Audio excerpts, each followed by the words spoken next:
दोस्तों आज की जो घटना है वो काफी ज्यादा दिल दहला देने वाली है। इस हादसे में पूर्व सीएम विजय रूपानी की भी डेथ हो चुकी है। जिस तरह से अहमदाबाद विमान हादसा हुआ है दोस्तों, वो काफी परेशान कर देने वाला है। इससे पहले भारत में सबसे बड़ा प्लेन हादसा 12 नवंबर 1996 को हुआ था, जिसे चरखी दादरी विमान हादसा कहा जाता है।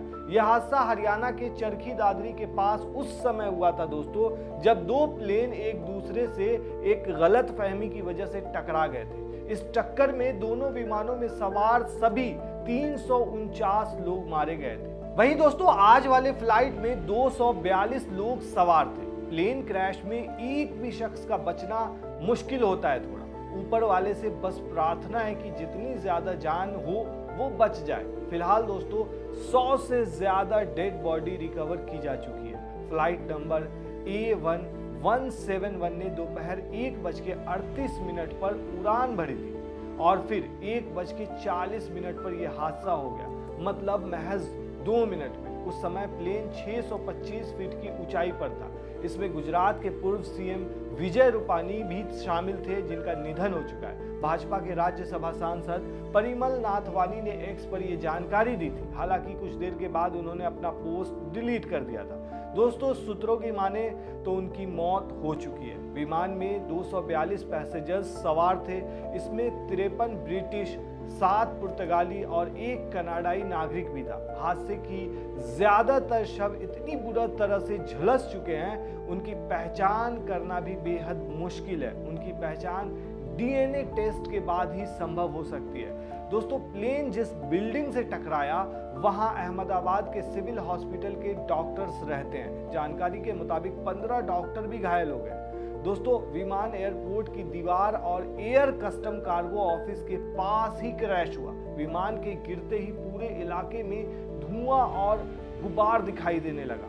भारत में इससे पहले 5 बड़े ऐसे प्लेन हादसे हो चुके हैं दोस्तों, और सबसे बड़ा जो प्लेन हादसा था वो महज एक गलती की वजह से हुआ था, और वो हुआ था 12 नवंबर 1996 को, जिसे चरखी दादरी विमान हादसा कहा जाता है। यह हादसा हरियाणा के चरखी दादरी के पास उस वक्त हुआ जब 2 प्लेन एक दूसरे से टकरा गए। इस टक्कर में दोनों विमानों में सवार सभी 349 लोग मारे गए थे। ये दुर्घटना पायलट और एयर ट्रैफिक कंट्रोल के बीच गलतफहमी और ऊंचाई की सही जानकारी न होने की वजह से हुई थी।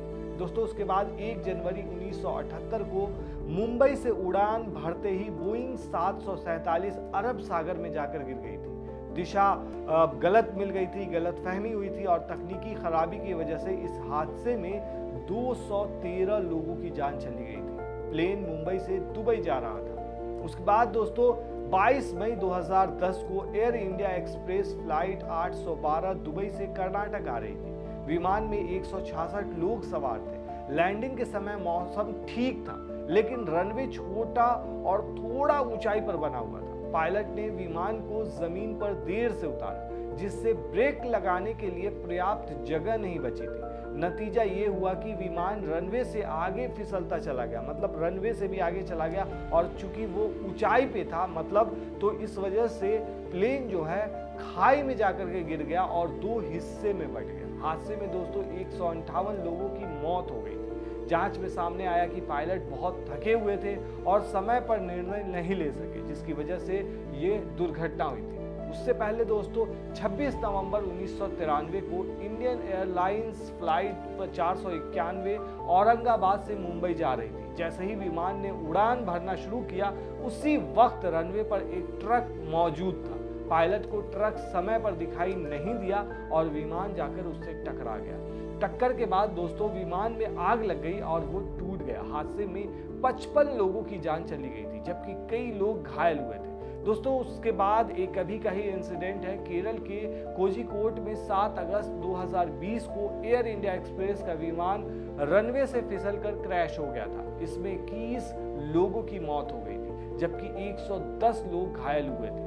इसमें कोरोना के दौरान वंदे भारत मिशन के तहत दुबई से भारतीयों को लाया जा रहा था और उसके बाद ये दुर्घटना हो गई थी दोस्तों। तो ये कुछ इंसिडेंट्स हैं। हालांकि आप देखेंगे दोस्तों तो भारत में प्लेन का जो क्रैश का मामला होता है वो बहुत कम होता है, ना के बराबर ही आप कह सकते हैं, लेकिन जब जब हुआ है तो काफ़ी भयावह हुआ है। और इस बार का जो हादसा है दोस्तों, इसमें बहुत सारे लोगों की लाशें अब निकाली जा रही है। और वहीं जो खबर ये है कि पूर्व सीएम जो गुजरात के हैं वो भी नहीं बच पाए हैं। वो लंदन जा रहे थे किसी चीज़ के लिए, और ख़ास करके बहुत सारी न्यूज़ सामने आ रही है कि कार के लेने के लिए जा रहे थे या किसी काम से जा रहे थे, लेकिन ये खबर दोस्तों अफसोसनाक है।